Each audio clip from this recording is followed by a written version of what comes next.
गुरुदेव रवींद्रनाथ टागोर शिक्षण संस्थेचं श्री पार्वती खेमचंद विद्यामंदिर आणि या विद्यामंदिरांचा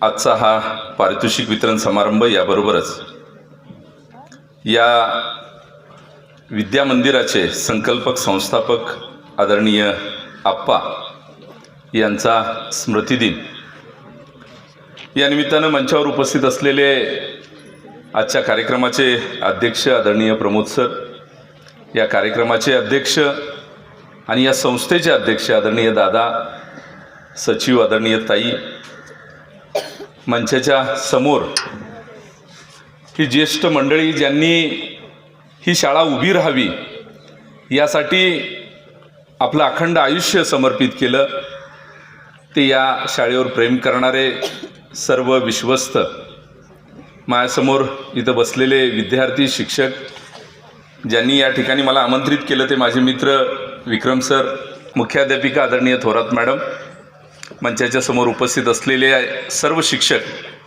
सांस्कृतिक विभाग प्रमुख आणि आपण सर्वजण. खरं तर ताई, मी महाविद्यालयात शिकवतो गेली 20 वर्ष आणि या लहान मुलांच्या समोर 5वी ते 10वी पर्यंतच्या मुलांच्या समोर बोलायचा योग खूप कमी येतो.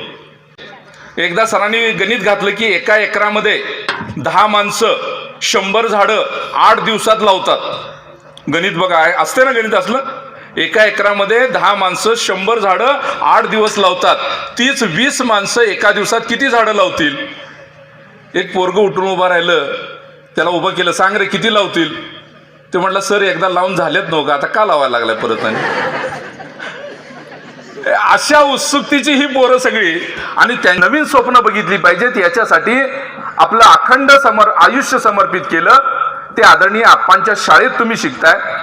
आप्पांच्या पदस्पर्शानं आणि त्यांच्या सहकाऱ्यांच्या पदस्पर्शानं पावन झालेल्या या इमारतीमध्ये आपण इथं बसलेले आहात. आणि तुम्हाला या गोष्टीचा अभिमान असला पाहिजे की ज्यांनी बहुजनांची मुलं शिकली पाहिजेत, सामान्यांची मुलं शिकली पाहिजेत, कष्टकऱ्यांची मुलं शिकली पाहिजेत, याच्यासाठी शाळांचा हट्ट धरला. कारण अलीकडे आम्ही बघतोय प्रमोद सर, इंग्रजी माध्यमाच्या शाळा उभ्या राहतात, सिमेंट कॉन्क्रीटच्या इमारती उभी राहतात, मुलांच्या गळ्यामध्ये टाय येतो, पायामध्ये बूट येतो, घरापासून इथपर्यंत सोडायला गाडी असते, परंतु त्या शाळेमध्ये शिकवणारे शिक्षक, तिथले संस्थापक यांची मानसिकता आणि इथं काम करणाऱ्या शिक्षकांची आणि इथल्या संस्थापकांची मानसिकता खूप वेगळी आहे. मित्रांनो, एका इंग्रजी माध्यमाच्या शाळेमध्ये मी कार्यक्रमाला गेलो. कार्यक्रम झाल्यानंतर मी सहज बसलेलो होतो ताई. एका मुलाला मी बोलवून घेतलं. त्या पोराला सहज विचारलं व्हॉट इज युअर नेम वगैरे. मला जेवढं इंग्रजी येत होतं तेवढं इंग्रजीतून विचारलं आणि त्याला एक प्रश्न विचारला. खूप छान पोरगं बोलत होतं. त्याला प्रश्न विचारला, बाळा तुला छत्रपती शिवाजी महाराजांची जन्मतारीख माहिती आहे का? त्या पोरानं म्हटलं ओ आय डोंट नो. म्हटला मला त्याचं जनरल नॉलेज तपासायचं नव्हतं, मला फक्त काय करायचं होतं, मी जिथं बसलेलो होतो, मी बसलेल्या भिंतीवर शिवाजी महाराजांचा फोटो लावलेला होता आणि फोटोच्या खाली त्यांची जन्मतारीख लिहिलेली होती. मला अपेक्षित होतं की इंग्रजी माध्यमाचं पोरगं कदाचित फोटोकडे बघून त्यानं जन्मतारीख बघेल आणि तो सांगेल, म्हणून मी त्याला विचारलं होतं. तो म्हटला आय डोंट नो. मी म्हटलं बाळा, अरे मला तुझं जनरल नॉलेज नाही बघायचं, पण वर बघ ना, फोटो लावलेला आहे, त्या फोटो खाली महाराजांची जन्मतारीख लिहिलेली आहे, तुला वाचता आली नाही का? तो म्हटलं ओ ती त्यांची जन्मतारीख आहे, मला वाटलं तो तर त्यांचा मोबाईल नंबर असेल. अशा शाळेमध्ये शिकणारी आणि घडणारी मुलं एका बाजूला, आणि ज्या शाळेमध्ये 2-3 किलोमीटर चालत येऊन ही शाळा माझी आहे, मी रोज सकाळी ही शाळा झाडली पाहिजे, लोटली पाहिजे, इथल्या प्रत्येक झाडावर माझं प्रेम असलं पाहिजे, मी पाण्याची बॉटल जी प्यायला घेऊन येतो ती जर शिल्लक राहिली तर झाडाच्या प्रिमायसेसमध्ये असलेल्या, या शाळेच्या प्रिमायसेसमध्ये असलेल्या त्या झाडाला मी ओतून जाणार ते पाणी, आणि किमान ही शाळा छान राहिली पाहिजे, याच्यासाठी तुम्ही राबणारी मुलं आहात. म्हणून तुमच्यासाठी एकदा टाळ्या वाजवा मित्रांनो. कारण तुमच्यासाठी सुद्धा खूप पर्याय होते, पण तुम्ही ही शाळा निवडली. याला कारण हे की ही शाळा या मातीतली शाळा आहे, मातीचा गोळा घडवणारी ही शाळा आहे. मित्रांनो, तुम्ही तरुण आहात, एक 4 वर्षामध्ये तारुण्य तुम्हाला लाभलेलं असणार आहे. आणि तरुण कुणाला म्हणायचं या देशामध्ये, या जगामध्ये सगळ्यात तरुणांचा देश कुठला असेल तर आपला भारत देश आहे. काही दिवसानंतर तुम्ही तारुण्याचं तेज तुमच्या चेहऱ्यावर असणार आहे. तरुण कुणाला म्हणायचं? फक्त मिशा फुटल्या म्हणून आम्ही तरुण होतो का? दादा धर्माधिकारी नावाच्या विद्वानानं सांगितलं, तरुण त्याला म्हणायचं ज्याच्याकडे तारुण्याचे 3 तकार आहेत: तेजस्विता, तपस्विता आणि तत्परता.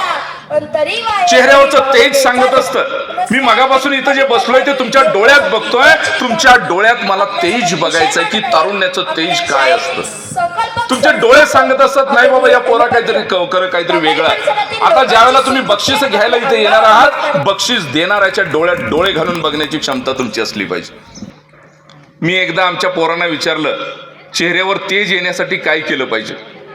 पोरं म्हटली, सर फेर अँड लवली लावा. है ना, ती जाहिरात आहे ना, 6 आठवडे फेर अँड लवली लावलं की गोरं होतंय. मी 6 वर्ष लावली, काही फरक पडला नाही. फेर अँड लवली लावून गोरं होत नाही.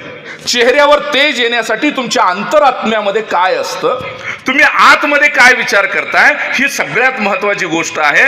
त्याच्यासाठी तुमच्या चेहऱ्यावरचं तेज तुम्हाला सांगतं की तुमच्या डोळ्यामध्ये कुठली स्वप्न घेऊन तुम्ही इथं बसलेला आहात. तुमच्या डोळ्यामध्ये जी स्वप्न आहेत ती स्वप्न डोळ्यात पेरणं आणि त्या स्वप्नांना विकसित करण्याचं काम ही शाळा करत असते. आणि त्या दृष्टीनं आजचे कार्यक्रम घेतलेले असतात. मित्रांनो, मला माहिती आहे तुम्ही लहान आहात. ताई, बऱ्याच वेळेला असं होतं की मी लहान मुलांच्या समोर बोलायला गेलं की शिक्षक म्हणतात, सर लई जड बोलू नका, पोरं आमची लहान आहेत. आणि मोठ्या कॉलेजच्या मुलांसमोर बोलायला गेलो की पोरं म्हणतात, सर कशाला आता सांगायला लागलाय, झालंय आमचं सगळं आता. ते नक्की बोलायचं, पण थोरात मॅडम तुमची मुलं जाणती आहेत. त्यांच्या लक्षात येतंय की मला काय म्हणायचंय. नेपोलियन बोनापार्टचं नाव ऐकलंय तुम्ही? फ्रान्स देशाचा राजा होता. फ्रान्स देशाचा राजा नेपोलियन बोनापार्ट इयत्ता 7वी मध्ये शिकत होता. घरची अतिशय वाईट परिस्थिती, 2 वेळचं जेवण त्याला मिळायचं नाही. 2 वेळचं जेवण आपल्या मुलाला आपण देऊ शकत नाही, म्हणून त्याच्या आई वडिलांनी त्याला सैनिकी शाळेमध्ये घातलेलं होतं. 7वी मध्ये शिकायचा, दिवसभर कवायत करायची, सकाळ संध्याकाळ कधीतरी जेवण मिळायचं. उंचीनं अतिशय कमी असलेला नेपोलियन बोनापार्ट इयत्ता 7वी मध्ये शिकत होता. एकदा त्याला संध्याकाळी 5-5:30 वाजता भूक लागते. भूक खूप लागलेली असते. जेवण तर रात्री 8 वाजता मिळणार. मग आता करायचं काय? भूक लागलेली आहे, खिशामध्ये पैसे नाहीत, मळलेले कपडे. त्याच्या लक्षात येतं शाळेच्या बाहेरच्या बाजूला एक वडापावचा गाडा आहे, काहीतरी तिकडे मिळत असेल. तो एक गाडा आहे आणि तिथं जाऊन काहीतरी खावं, पण खिशात पैसे नाहीत. तरी सुद्धा त्याचे पाय भुकेनं कंगाल झालेला, भुकेनं व्याकुळ झालेला हा नेपोलियन बोनापार्ट चालत चालत चालत त्या वडापावच्या गाड्याजवळ येऊन उभा राहतो. वडापाववाला एकदा त्याच्याकडे बघतो, पुन्हा गिरायकाकडे बघतो, पुन्हा त्याच्याकडे बघतो, पण हा एकटक वडापाववाल्याच्या डोळ्यात डोळे घालून बघतो. मी मगाशी तुम्हाला सांगितलं, ज्या वेळेला तुम्ही एखाद्याच्या डोळ्यात डोळे घालून बघता ना, त्या माणसाला तुमची दखल घ्यावी लागते. त्या वडापाववाल्यानं त्याला विचारलं, का रे बाळा, काय पाहिजे तुला, का माझ्याकडे बघायला लागलास? त्यानं सांगितलं, मला भूक लागलेली आहे, 1 प्लेट भजी मला तुम्ही देता का? तो बघतो त्याचं मळलेले कपडे. तो म्हणतो, अरे मी भजी द्यायला बसलोय, पण तुझ्याकडे पैसे आहेत का भजी खायला? तो म्हणतो, नाही, मला तुम्हाला द्यायला पैसे नाहीत, पण मला भूक लागलेली आहे, मला 1 प्लेट भजी तुम्ही दिलीच पाहिजेत. त्या पोराचं चुनचुनीत बोलणं त्याला आवडतं की माझ्याकडे तुला द्यायला पैसे नाहीत, पण मला भूक लागलेली आहे, 1 प्लेट भजी मला तुम्ही दिलीच पाहिजेत. त्या पोराचं बोलणं आवडल्यानंतर तो म्हणतो, ठीक आहे बाळ, मी तुझ्याकडे आज पैसे नाहीत, मी तुला 1 प्लेट भजी देतो, पण मला सांग या भज्याची पैसे परत कधी देणार, माझी उधारी कधी देणार? आज तुला मी भजी देतो, मला पैसे कधी आणून देणार सांग. त्यावेळेला 7वी मध्ये शिकणारा नेपोलियन बोनापार्ट सांगतो, ज्या वेळेला मी फ्रान्स देशाचा राजा होईन त्यावेळेला तुला भज्याचे पैसे परत करेन. इयत्ता 7वीतलं पोरग, 7 आणि 5 12 वर्षाचं पोरग काय सांगतंय? ज्या वेळेला मी फ्रान्स देशाचा राजा होईन त्यावेळेला तुला भज्याचे पैसे परत करेन. मित्रांनो, नेपोलियन बोनापार्ट फक्त फ्रान्स देशाचा राजा झाला नाही, तर जगाच्या ज्या दिशेकडे तो बघत होता ती दिशा थरथर थरथर कापत होती. कधी ठरवलं त्यानं मला राजा व्हायचंय? 7वीत असताना ठरवलं मला राजा व्हायचंय. ग्रॅज्युएट झालं तरी आमचं पोरग ठरवत नाही मला काय व्हायचं. आणि मग गावात कोणतरी तात्या, मामा, काका, आप्पा असते. मग तात्या म्हणतात, बग्यासवर चालतंय? चालतंय. दूध संघात चालतंय? चालतंय. कुठं पण चालतंय, पण मला चिटकवा म्हणतंय. अरे आपण चिटकवायला काय लेबल आहोत? मला तुम्हाला हे सांगायचं की इयत्ता 7वी मध्ये जर नेपोलियन बोनापार्ट जगाचा राजा होण्याचं स्वप्न बघत असेल, तर आम्हाला तुमच्या डोळ्यामध्ये ही स्वप्न पेरायची आहेत की तुम्ही भविष्यात काय होणार आहात. तुम्ही कोण होणार आहात याची जाणीव आज आमच्या डोळ्यात पेरायची आहे. साधं उदाहरण तुम्हाला सांगतो. पायामध्ये स्लीपर घातल्यानंतरचं चालणं आणि पायामध्ये बूट घातल्यानंतरचं चालणं, कुठलं चालणं आयटीत असतो? बूट घातल्यानंतर. इनशर्ट केल्यानंतरचं चालणं आणि इनशर्ट न करता, बघा तुम्ही ही एनसीसीची पोरं बघा, उभं राहताना दोन्ही पायावर बरोबर उभे राहणार, असं तिरकं उभं राहणार नाही ते. कशामुळं? कारण पायामध्ये बूट असतो, बुटाचे लेन्स आवळून बांधलेले असतात, इनशर्ट केलेला असतो, कपडे इतके सुंदर असतात मित्रांनो.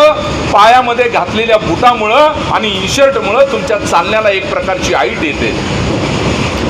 कल्पना करा, जर पायामध्ये बूट घातला, जर कपडे बदलले तर आपल्या चालण्याची हाईट बदलते.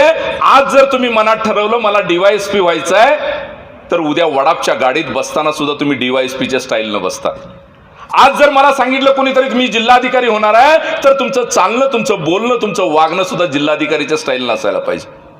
तुम्ही घरामध्ये ज्यावेळेला जाता, तुम्ही साधं उदाहरण बघा, इंग्लिश मिडियमच्या पोराला तुम्ही बघा, घरात तिचं दप्तर असते ना, त्या दप्तरला हात जरी लावला ना, आई म्हणते त्याच्या वहीला हात लावू नको, त्याला खपत नाही म्हणते. त्याच्या पुस्तकाला हात लावू नको, त्याला खपत नाही. आणि आमची वही, कुणाचा नंबर लिहायचा आहे, आमची आहे, आमच्या वहीचं कागद पडते. कुणाचा पत्ता लिहायचा आहे, आमची आहे, आमच्या वहीचा कागद पडते. मिसरी जाळायला पण आमची आहे, आमच्या वहीचा कागद वापरते. आमचं काही ऑब्जेक्शन नसतं. का आमच्या घरातल्या आमच्या वह्यांना किंमत नाही? किंमत कुणाच्या वस्तूंना असते माहितीये? घरात ज्यांना किंमत असते ना, त्यांच्या वस्तूंना पण किंमत असते. आज घरी गेल्यानंतर एक काम करायचं, तुम्ही जो गणवेश घालता ना, तो गणवेश घरात गेल्या गेल्या छानपैकी एखाद्या PSIचा गणवेश असतो, DYSPचा गणवेश असतो, त्या पद्धतीनं आपल्या कपड्यांचा गणवेश बाजूला काढायचा, तो छानपैकी हँगरला अडकवायचा आणि हा माझा गणवेश आहे. भले राहू दे तुम्हाला स्वतःची एक वेगळी अभ्यासाची खोली नसली तरी चालेल, पण घरामध्ये एक कोपरा तुमचा असा असला पाहिजे की त्या कोपऱ्याकडे कुणीही बघितल्यानंतर तुमची आठवण असली पाहिजे, तुम्ही जरी घरात नसला तरी. भले एखादं पोतं हंतरा, पण नाही, ही माझी अभ्यासाची खोली आहे, ही माझी पुस्तकं आहेत, ही माझी लायब्ररी आहे. घरामध्ये तुमचं स्वतःचं एक वेगळं स्थान असलं पाहिजे मित्रांनो. थोरात मॅडम, मी आमच्या कॉलेजच्या पोरांना नेहमी म्हणतो, तुमच्याकडे लायब्ररी आहे ना? लायब्ररी असेल तर लायब्ररीत जायचं आणि उगाच एवढं मोठं पुस्तक काढायचं, वाचायचं नाही, नुसतं काढायचं आणि घेऊन जायचं, दाखवत न्यायचं. असं बघा, पुस्तक तेवढं मोठं जरी तुमच्या हातात आलं ना, हे नाही बाबा, त्या पुरीच्या हातात एवढं पुस्तक, आणि उगाच घरात नेऊन आपटून ठेवायचं. काय बाय आई, मला बघा अभ्यास एवढा, वाचू नका, पण घेऊन जावा. हातामध्ये पुस्तक जरी तुम्ही मोठं घेतलं ना, तुमच्याकडे बघण्याची धारणा बदलते मित्रांनो. रोज सकाळी नवीन पुस्तक घेऊन जायचं, यायचं, संध्याकाळी परत घेऊन यायचं, दुसऱ्या दिवशी परत आणायचं. 8 दिवसानं तुम्ही आपोआप ते पुस्तक उघडून वाचायला चालू करता. तुमच्या हातामध्ये काय आहे त्याच्यावर तुमची किंमत ठरते मित्रांनो. तुमची बॅग किती किमतीची आहे हे महत्वाचं नाही, पण त्या बॅगेमध्ये डॉक्टर बाबासाहेब आंबेडकरांचं एक पुस्तक आहे, त्या बॅगेमध्ये महात्मा गांधींचं एक पुस्तक आहे, त्या बॅगेमध्ये रवींद्रनाथ टागोरांचा विचार. मला ताई खूप आश्चर्य वाटलं, 1960 साली आप्पांनी ज्या वेळेला संस्थेची स्थापना केली, त्यावेळेला संस्थेला नाव कुणाचं दिले हे बघा मित्रांनो.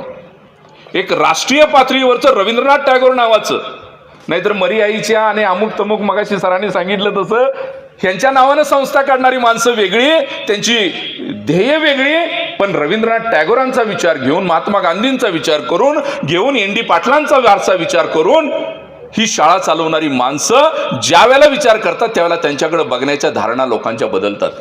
आणि म्हणून मला तुम्हाला सांगायचं आहे की ज्या पद्धतीनं तुम्ही स्वप्न बघता, जी स्वप्न तुमच्या डोळ्यात असतात, मी मगाशी म्हटलं तेजस्विता आणि तपस्विता, त्याच्यासाठी मेहनत घेता आली पाहिजे, तुम्हाला कष्ट घेता आलं पाहिजे. काय मेहनत असते? अरविंद इनामदार तुम्ही नाव ऐकलं असेल नसेल मित्रांनो, पण जे ज्येष्ठ मंडळी आहेत त्यांना माहिती असेल. आपल्या वांगी तडसरचे DYSP होते, पोलीस महायुक्त बनले.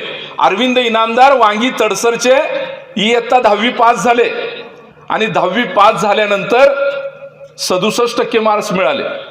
67% मार्क्स त्यावेळेला बेस्ट ऑफ 5 नव्हता, इकडचे तिकडचे मार्क्स दिले जात नव्हते. त्यावेळेला 67% मार्क्स मिळाले. पळत पळत आपल्या मुख्याध्यापकांच्याकडे गेले आणि मुख्याध्यापकांना म्हटले, मला 67% मार्क्स मिळालेत, मी काय व्हावं असं तुम्हाला वाटतंय? मुख्याध्यापकांना विचार की मी काय व्हावं असं तुम्हाला वाटतंय? माझ्यासारखा मुख्याध्यापक असता तर काय म्हटलं असतं?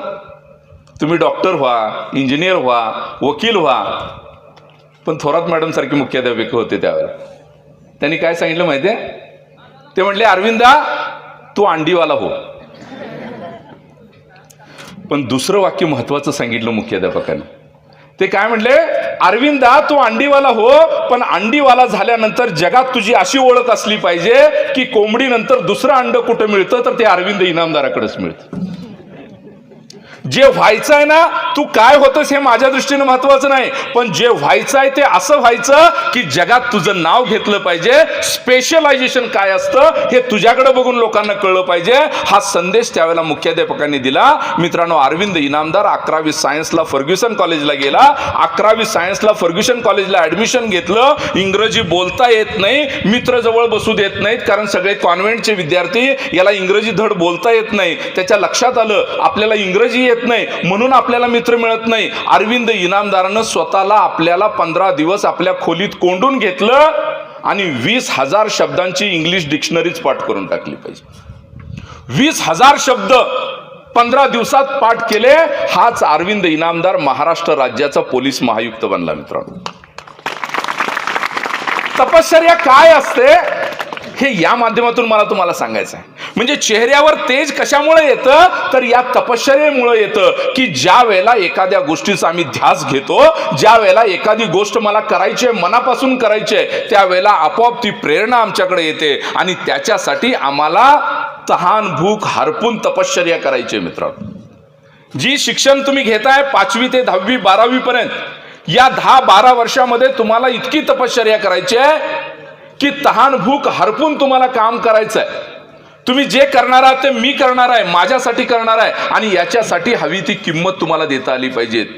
आता इथं तासभर मांडी घालून बसणार आहात तुम्ही. मित्रांनो, तासभर बसल्यानंतर मला इथून काय घ्यायचं आहे, मी कोण आहे आणि मला काय मिळवायचं आहे हे ठरवलं पाहिजे, कारण ही तपश्चर्याच तुम्हाला नवीन काहीतरी देत असते. अजून तुम्ही ग्रामीण भागात आई कोंबडी बसवते ना अंड्यांवर का नाहीत? आता पोल्ट्री आली तुमच्याकडे, पण किती दिवस अंड्यांवर कोंबडी बसते माहिती आहे तुम्हाला? किती? 21 दिवस. त्या कोंबडीला काही कंपल्शन असते का? अजिबात हालायचं नाही म्हणून त्या अंड्यावरनं आई काही सूचना देते? 21 दिवस ती कोंबडी त्या अंड्यांवर बसते आणि ती एकच काम करते, आपल्या पंखाखाली असलेल्या अंड्यांना ऊब देण्याचं काम करते. 21 दिवस तुम्ही तिच्याजवळ धान्य नेलं, जेवढं गरजेचं आहे तेवढंच खाते, जेवढं गरजेचं आहे तेवढंच पाणी पिते, खायला सुद्धा ती उठत नाही. शेवटचे काही दिवस तर तुम्ही जरी धान्य नेलं तरी ती कोंबडी खात नाही, पाणी पित नाही. 21 दिवस तहानभूक हरपून ती कोंबडी एकच काम करते, आपल्या पंखाखाली असलेल्या अंड्यांना ऊब देते. 21 दिवसानंतर त्या पंखाखालून ज्यावेळेला ते अंड येतं त्यावेळेला ते अंड नसतं, एक नवीन पिल्लू जन्माला आलेलं असतं. मित्रांनो, 21 दिवस त्या कोंबडीनं केलेली तपश्चर्या असते की एक नवीन पिल्लाला ती जन्म देते. मला तुम्हाला सांगायचं आहे, आयुष्यातील 21 वर्ष या शिक्षणाच्या अंड्यांवर तुम्हाला बसायचं. 21 वर्ष तहान भूक हरपून तुम्ही काम करा. 21 वर्षानंतर प्रमोद सरांसारखे तुम्ही स्टेजवर येऊन बसाल की या शाळेसाठी मी ₹1,00,000 देणगी देतो, पुढे परत काय करायची गरज नाही. मित्रांनो, तुम्हाला याला कारण हे आहे की जे मी करणार आहे ते मनापासून करणार, आजच करणार, आत्ताच करणार. जसं मी म्हणलं, तेजस्विता, तपस्विता आणि तत्परता. जे करायचं आहे ते आजच करायचं आहे, आत्ताच करायचं आहे. हिंदीचा आमचा एक कवी आहे कबीर.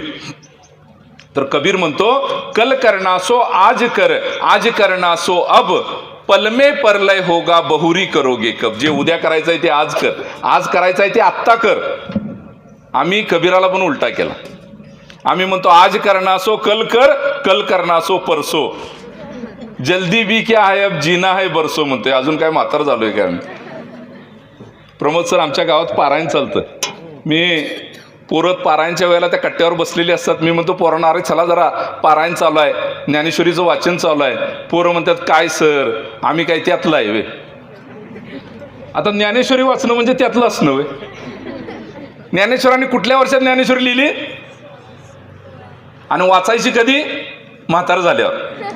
आणि म्हातार घरात खोकताय म्हटल्यावर त्याला त्या महादेवाच्या मंडपात आणून बसा, ऐक तुझं काय ऐकायचं ते ऐक. या वयात तुम्ही ज्ञानेश्वरी वाचली पाहिजे. मित्रांनो, या वयात महात्मा गांधींचे सत्याचे प्रयोग तुम्हाला माहिती असले पाहिजेत. या वयामध्ये डॉक्टर बाबासाहेब आंबेडकरांना तुम्ही वाचून काढलं पाहिजे. हे जर तुम्ही या वयात केले ना अखंड आयुष्य मित्रांनो तुमचं त्यांच्या पावलावर पाऊल टाकून चालण्यासारखं होईल आणि मग अखंड आयुष्य कुणापुढे झुकायची गरज लागणार नाही तुम्हाला. कारण जे तुम्ही गुणगुणता, मी नेहमी सांगतो, गाणी गुणगुणता ना, पी.बी. शैली नावाच्या एका कवीने सांगितले की कुठल्याही देशाचं भवितव्य काय आहे हे आज मी तुम्हाला सांगतो.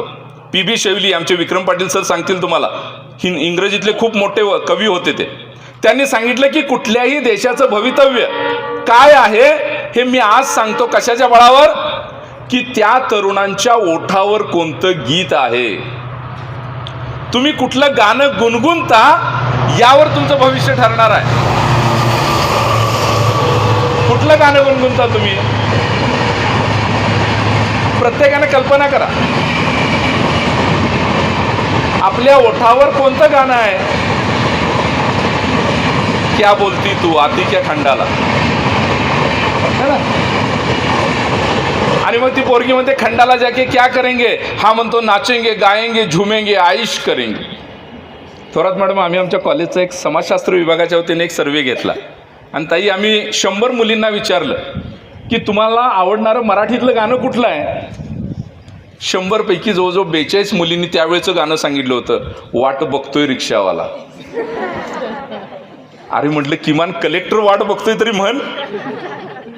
आमच्या ओठावर जर गाणी ही असतील, गाणी गुणगुणण्याबद्दल माझं ऑब्जेक्शन नाही मित्रांनो. मगाशी त्या ताईंनी खूप छान पुस्तक काढले मॅडम, आपण मी बघितल्या, काही कविता वगैरे त्याच्यामध्ये बघितल्या. गाणी गुणगुणण्याबद्दल, कविता गुणगुणण्याबद्दल माझं ऑब्जेक्शन नाही, पण कुठली गाणी गुणगुणायला पाहिजेत आम्ही? आमच्या ओठावर कोणती आहे? गे मायभू तुझे मी फेडीन पांग सारे आणि न आरतीला हे सूर्यचंद्र तारे, ही गाणी आमच्या ओठावर होती मित्रांनो. त्यामुळं आम्ही जे गुणगुणतो, आम्ही जे बोलतो, कारण तुम्हाला सांगायला हरकत नाही, प्रमोद सर, परवा पुण्यामध्ये एक सर्वे घेण्यात आला. इंग्लिश मीडियमच्या 100 मुलांना विचारलं की तुम्हाला तुमची आई आवडते का? 100 पैकी 57 मुलांनी सांगितलं आम्हाला आमची आई आवडत नाही. तुमच्यापैकी हात वर करा ज्यांना आपली आई आवडत नाही. 100 पैकी 57 मुलांनी सांगितलं आम्हाला आमची आई आवडत नाही. त्यापैकी एका बाळाला पुढे घेतलं, म्हटले का रे बाळा, का तुला तुझी आई आवडत नाही? बाळानं उत्तर दिलं, टीव्हीवर दिसणाऱ्या बाईसारखा माझ्या आईचा बापकट नाही म्हणून मला माझी आई आवडत. किंवा टीव्हीवर दिसणारी बाई जितक्या झटपट मॅगी आणि नूडल्स तयार करून देते तितक्या झटपट माझी आई मॅगी तयार करून देत नाही, मला म्हणून मला माझी आई आवडत नाही. मित्रांनो, या देशाला आईची संस्कृती आहे, बाईची संस्कृती नाही. आणि ही आईची संस्कृती आपल्या मुलांच्या मनामध्ये रुजायची असेल तर या कविता आम्हाला पाठ असल्या पाहिजेत. तुम्हाला सांगायला हरकत नाही, मी जसं हे तुम्ही ज्ञानदीप हे काढता तसं आम्ही आमच्या कॉलेजचं मॅगझिन काढतो. आमच्या मॅगझिनमध्ये पोरानं कविता काय द्यावी ताई? आता तारुण्यामध्ये त्यांचे विषय काय असायचं हे मी कन्फर्म धरलंय गृहीत. मग ते काय असा विचार चर्चा नसणार आहे, गोडे तेल कसं किलो आहे, तांदूळ कसं केलं आहे, ते 2.5 अक्षराची कविता लिहितील. पण काय प्रेमावर पण कविता काय लिहावी त्यानं? स्वतःले तू समजतेस काय, माधुरी दीक्षित की ऐश्वर्या राय. आपण पण सलमानपेक्षा कमी नाही. एकदाच सांगायचं होय का नाही, थांबायला आपल्याला वेळच नाही. अरे असली कविता. मी तुमच्या त्या ज्ञानदीपमध्ये आता कविता वाचल्या, खूप छान आईवरच्या कविता आहेत मित्रांनो, वडिलांच्यावरच्या कविता आहेत, मोठमोठे राष्ट्रीय नेत्यांच्या बद्दल लेख लिहिलेले आहेत. आम्ही काय लिहितो, आम्ही काय वाचतो? तुमच्याच वयाचा एक 10वी-11वीचा पोरग परवा एका कवी संमेलनामध्ये एक कविता लिहितो मित्रांनो. तो कवितेत सांगतो, ऐका ऐका दोस्तानो माय बापाची कहाणी, बाप नारळी खोबर माय नारळाचं पाणी. कसं कळलं त्याला हो?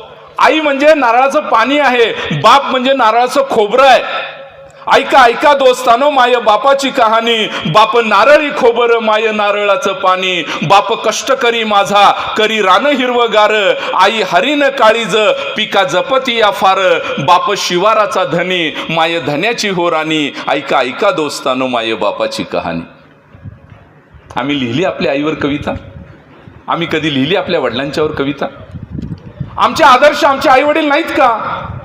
तुम्ही छानपैकी या शाळेमध्ये शिकावं याच्यासाठी मित्रांनो दिवस रात्र मेहनत करणारे आपले आई वडील आपले आदर्श असायला पाहिजे. तुम्ही कुणाला आदर्श मानता? तुमचे आदर्श कोण आहेत? मी FY BAच्या 100 विद्यार्थ्यांना पहिल्या दिवशी विचारतो की कुणासारखं व्हावं असं तुम्हाला वाटतंय? कोण तुमचे आदर्श आहेत? 100 पैकी काही मुलं सांगतात सलमान खान आम्हाला आवडतो, काही मुली सांगतात कॅटरीना कैफ आम्हाला आवडते, कोण म्हणतं सचिन तेंडुलकर आवडतो, कोण म्हणतो महेंद्रसिंग धोनी आवडतो. 100 पैकी एकही मुलगा सांगत नाही माझा बाप मला आवडतो. 100 पैकी एकही मुलगी सांगत नाही माझी आई मला आवडते. कोण सचिन तेंडुलकर, कोण महेंद्रसिंग धोनी, काय केलं त्यानं तुमच्या माझ्यासाठी? दिवसभर तुमच्या माझ्यासाठी राबणारा बाप मला आवडला पाहिजे मित्रांनो. दिवसभर तुमच्या माझ्यासाठी राबणारी आई मला आवडली पाहिजे. संध्याकाळी गेल्यानंतर बापाचा हात हातात घ्या आणि बापाच्या हातात शतक हुकलेलं होतं, 99 वर बाद झालेला होता. शतक 99 झालेली आणि 100व शतक. त्या दिवशी मॅच होती. मी SYBAचा तास होता म्हणून मी तासावर गेलो. रोज 30-40 मुलं असायची. त्या दिवशी एक 3-4च मुलं वर्गात.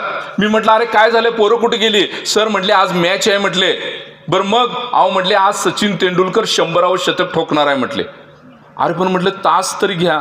सर तुम्हाला काय कळतं का मला? म्हटले. मी म्हटलं काय झालं? 100 शतकं म्हणजे काय असतं तुम्हाला माहिती आहे का? म्हटलं जगातला पहिला फलंदाज आहे म्हटले आपला सचिन तेंडुलकर, जो 100व शतक ठोकायला लागाय. कशाचं काय तासाच घेऊन बसलाय? म्हटले चला तुम्ही पण मॅच बघायला. त्या जाणाऱ्या पोराला मी बोलवून घेतलं. म्हटलं बाळा इकडे ये, तुझा सचिन तेंडुलकर 7.5 किलोची बॅट घेऊन या दांडक्यापासून त्या दांडक्यापर्यंत पळतोय. त्याच्या तुला रना माहित आहेत, त्याची तुला शतकं मोजतोयस. पण तुझा बाप गेली 20 वर्ष 50 किलोचा नांगर घेऊन या बांधापासून त्या बांधापर्यंत पळतोय. त्या बापाच्या राणा कधी मोजल्यास? त्या राणा एकदा मोज, मग तुला कळेल सचिन तेंडुलकरच नाही तर जगातला सगळ्यात मोठा फलंदाज कोण होता, तर माझा बाप होता. मित्रांनो आपल्या बापाच्या राणा एकदा मोजायला चालू करा. दिवसभर पळणारे आईच्या राणा एकदा मोजायला चालू करा आणि मग आम्हाला कळेल की आम्ही कोण आहोत आणि आम्ही आमच्या घरचं जे आदर्श आहेत त्यांना आम्ही आदर्श ठेवतो का. मला तुमचं कौतुक वाटतंय की भविष्यात तुम्ही तरुण होणार आहात, पण तरुण झाल्यानंतर मी माझ्या घरचा कर्ता पुरुष पहिल्यांदा होणार आहे याची जाणीव तुमच्या मनामध्ये ठेवा. प्रमोद सर आमच्या वाळवा तालुक्यात जर तुम्ही कधी आला आणि एखाद्या ग्रामीण भागात, साहेब त्यांना एकदा घेऊन जावा. 15-16 वर्षाच्या पोराचा फोटो लावलेला युवा नेतृत्व, त्याला मिशा फुटलेली नाही. या गल्लीतनं आतनं शिरले की पलीकडनं निघेपर्यंत 10 डिजिटल लावलेले. आणि पुन्हा 2 वर्षानं त्याच गल्लीतनं आला ना फोटो तोच असतो, पण बाजूला त्या पंत्या लावलेल्या असतात. भावपूर्ण श्रद्धांजली. झालं कुठंतरी आमचं युवा नेतृत्व ट्रॉलीला धडकतंय, कुठं आत्महत्या करतंय. आम्ही नेतृत्व तर करणार आहातच मित्रांनो. ताई मध्यंतरी इस्लामपूरमध्ये एक 20 फुटाचा डिजिटल लावलेला होता आणि त्याच्यावर एका आपल्या साहेबांचा फोटो लावलेला होता आणि त्याच्या खाली 15-16 वर्षाच्या पोराचा फोटो छापला ज्याला मिशा फुटलेला नाही आणि खाली लिहिले समर्थ साथ. मी म्हटलं ह्याचं लग्न तरी झाले का बघा, ह्याच्या बायकोची ह्याला साथ आहे का? राज्याच्या नेतृत्वाला साथ द्यायला गेला. मित्रांनो तुमचा माझा बाप दिवसभर कष्ट करून ज्या वेळेला संध्याकाळी घरी येतो, बापाची ती अवस्था बघितल्यानंतर आई पटकन उठते. बाप मातीच्या भिंतीला टेकून बसतो, पाठीचा काना त्याला साथ देत नाही, मातीच्या भिंतीला टेकून बसतो. बापाची ती अवस्था बघितल्यानंतर आई चुलीकडे जाते, चुलीजवळची लाकडं चुलीत कोंबते, कळकटलेल्या भांड्यामध्ये चहा करते, कळकटलेल्या भांड्यातला चहा कबशीमध्ये होते, कळकटलेली कबशी थरथरते हातानं बापाकडे घेऊन जाते. बाप हातामध्ये एका हातात बशी घेतो, दुसऱ्या हातामध्ये कप घेतो आणि थरथरत्या हातानं कपातला चहा तो बशीत होतो, थरथरणारा हात ओठाकडे घेऊन जातो. त्यावेळेला मला त्या तरुण मित्राला सांगावंसं वाटतं की जा बापाचा हात हातात धर आणि बापाला म्हण, बाबा काय घाबरू नका, माझी समर्थ साथ तुम्हाला आहे. बापाचं काळी सुपाय एवढं होईल मित्रांनो. दिवसभर कष्ट करणाऱ्या आईला सांगा की आई आज तुझा वाढदिवस आहे, ताई तू रांगोळी घाल, मी आज वाढदिवस साजरा करूया. आपल्या घरातल्या माणसांना आदर्श मानून त्यांचे वाढदिवस साजरे करूया मित्रांनो. आपल्या घरातल्या माणसांवर आपण प्रेम करूया. ज्या दिवशी आपण हे करायला चालू करतो, ज्या दिवशी आम्ही आमच्या डोळ्यात आमची स्वप्न पेरतो, त्या दिवशी खऱ्या अर्थानं आम्हाला छानपैकी जगता येतं मित्रांनो, छानपैकी आम्हाला राहता येतं. आजचं जग हे खूप सुंदर जग आहे. कुणीतरी भीती घालत असेल तुम्हाला की जग असं झालंय तसं झालंय, तुमच्या दृष्टीनं तुम्ही 21व्या शतकात जन्माला आलेला आहात. तुमची स्पर्धा फक्त ताकारीशी नाही मित्रांनो, तुमची स्पर्धा वाळवा तालुक्याशी नाही. तुम्ही जर कधी प्रमोद सरांना या कार्यक्रमाला बोलवलंच, पण प्रमोद सरांना एकदा तुमच्याशी बोलायला बोलवा की ते तुम्हाला सांगतील तुमची स्पर्धा जगाशी आहे आता. आणि जगाच्या पुढे जाऊन तुमची स्पर्धा AI शी लागलेली आहे आता. जी कृत्रिम बुद्धिमत्ता आहे त्याच्याशी आता तुमची स्पर्धा आहे. आणि त्यामुळं तिथं कुठली जात, कुठला धर्म, कुठली भावकी, तुम्ही कुणाचे आहात हे महत्वाचं नाही, तिथं तुमची बुद्धिमत्ता काय आहे हे महत्वाचं आहे मित्रांनो. तिथं ते चालणार आहे आणि त्याच्यासाठी जे जे काही तुम्हाला करावं लागेल ते करण्याचा प्रयत्न करा. या शाळेच्या माध्यमातून आम्हाला जे करायचं आहे, अवतीभोवती असणाऱ्या अनेक घटकांमध्ये कारण मी मगाशीच तुम्हाला सांगितलं की ही शाळा म्हणजे फक्त सिमेंट कॉन्क्रीटच्या इमारती नाहीत मित्रांनो. या शाळेला एक वेगळा आदर्श आहे, या शाळेला एक वेगळा इतिहास आहे आणि या इतिहासातून तुम्हाला शिकायचं आहे. इथला प्रत्येक घटक तुम्हाला प्रेरणा देणारा घटक आहे. इथला प्रत्येक शिक्षक तुम्हाला हे सांगणार आहे की नाही, तुला उभं राहायचं आहे, तुला वेगळं काहीतरी करायचं आहे. तुमच्यामध्ये वेगळं काय आहे ही आता शोधायची वेळ आलेली आहे. तुम्ही स्वतःमध्ये वेगळं पण काय करता किंवा स्वतःमध्ये वेगळं पण काय जाणता, ही धारणा ज्या दिवशी तुमच्या मनामध्ये येते त्या दिवशी खऱ्या अर्थानं तुम्ही काहीतरी वेगळं असता आणि हे वेगळं करण्याची क्षमता तुमच्यामध्ये असली पाहिजे. इथल्या प्रत्येक घटकातून तुम्हाला काहीतरी शिकायचं आहे. ज्या वेळेला ताई बोलतात त्यांच्याकडे बघा, त्यांचा मृदू आवाज, ते बोलताना सचिव आहेत पण त्यांच्यामध्ये असलेली विनम्रता तुम्हाला शिकायला आली पाहिजे. इथं असलेल्या मुख्याध्यापिका, त्यांच्यामध्ये असलेला उत्साह तुम्हाला घेता आला पाहिजे. इथं सूत्रसंचालन करणाऱ्या मॅडम कडून ज्या पद्धतीनं त्या सूत्रसंचालन करतात, सर ज्या पद्धतीनं बोलतात, प्रत्येक घटक तुम्हाला हळूहळू शिकायचा आहे मित्रांनो. एक मुलगी असते तुमच्यासारखीच, सकाळी दिवसभर शाळेत जाते, संध्याकाळी घरी येते. घरी आल्यानंतर आई भुईमुगाच्या शेंगा फोडत बसलेली असते. आई मुठभर शेंगा तिला देते आणि म्हणते जा. गावातनं तिचं रोज संध्याकाळी जनावरं घरी यायची, मग जा शेण गोळा करायला जा. ती मुलगी शेण गोळा करायला जाते. तिचा नेहमीचा ठरलेला दिनक्रम असतो. शेंगा खात खात खात गावाच्या बाहेर जाते. शेंगा संपल्यानंतर परत तोंड करते, शेण पडलेलं उचलते, पाटीत टाकते, उचलते, पाटीत टाकते. पाटी भरून शेण जेवढं तिला ओझं पेलतंय तेवढं घेऊन येते. घरात येते, शेण टाकते आणि आईला म्हणते, आई बघ मी शेण घेऊन आले. आई जाते, बघते. आई म्हणते, बाळा मी तुला शेण आणायला सांगितलं होतं. मुलगी म्हणते, हो आई मी फक्त शेणच घेऊन आले. अरे मी तुला फक्त शेण आणायला सांगितलं होतं. तिला कळत नाही. आई असं का म्हणतेस? बघ की मी नुसतं शेणच घेऊन आले. परत आई म्हणते, अरे वेडी आहेस तू, मी तुला शेण आणायला सांगितलं होतं. मुलीला कळत नाही, मी शेणच आणले की. मग आई म्हणते, बाळा मी तुला शेण आणायला सांगितलं होतं, पण या शेणाला जी दगड माती वगैरे चिटकून आलेली आहे ती कशाला घेऊन आलीस? पोरगी म्हणते, आई वेडी आहेस का? अगं शेण उचलल्यानंतर दगड माती चिटकून येणारच की. आई तिला जवळ बोलवते आणि सांगते, बाळा शेण म्हणजे जगातली सगळ्यात टाकाऊ वस्तू, पण ती टाकल्यानंतर सुद्धा ज्यावेळेला पुन्हा उचलली जाते तर आपल्या बरोबर ती दगड आणि माती आपल्या सोबत घेऊन येते. जर शेण टाकाऊ असून सुद्धा आपल्या बरोबर आपली माती घेऊन येत असेल तर तू हाडामासाची मुलगी आहेस माझी. ज्या वेळेला या शाळेत आणि आजूबाजूच्या परिसरात वावरतेस त्या वेळेला रोज जे काही चांगलं आहे ते तुझ्या व्यक्तिमत्वाला चिटकून आलं पाहिजे. म्हणून मी तुला शेणाचं उदाहरण दिलं. मला तुम्हाला हे सांगायचं आहे की दिवसभर जे काही तुम्हाला तुमचे शिक्षक, तुमच्या मुख्याध्यापक, तुमचे क्रीडा शिक्षक, तुमचे कला शिक्षक जे तुमच्या अवतीभोवती असतात त्यांच्यामध्ये जे जे चांगलं आहे ते तुम्हाला घेता आलं पाहिजे. आपल्या आईवडिलांच्या मध्ये जे जे चांगलं आहे ते तुम्हाला घेता आलं पाहिजे. ज्या दिवशी तुम्ही हे सगळं घ्यायला चालू कराल त्या दिवशी खऱ्या अर्थाने एक चांगला माणूस म्हणून तुम्ही घडण्याचा प्रयत्न कराल. तुम्ही डॉक्टर, इंजिनियर, वकील काय व्हायचं ते होणारच आहे, पण त्याच्याही पुढे जाऊन एक चांगला माणूस मला घडायचा आहे. माझ्याकडे बघितल्यानंतर माझ्या आईवडिलांना अभिमान वाटावा, माझ्याकडे बघितल्यानंतर माझ्या आईवडिलांना कधी मान खाली घालावी लागेल अशी कधी वेळ येणार नाही. त्याच्यासाठी मला एक चांगला माणूस घडायचा आहे. हिंदीमध्ये आम्हाला एक कविता होती. एक आई आपल्या मुलाला विचारते, क्या बनोगे मुन्ना, मोठं झाल्यावर तू काय होणार? तर ते लहान पोरग सांगतं, स्वर्ग लोक में देव बहुत है, पृथ्वी पर दानव रहते हैं. स्वर्ग लोक में देव बहुत है, पृथ्वी पर दानव रहते हैं. भूल गया जग बहुत समय से, कौन किसे मानव कहते हैं. इसलिए माँ मैं देव न दानव, मानव की पहचान बनूंगा. माँ मैं तो इंसान बनूंगा. मला माणूस बनायचं.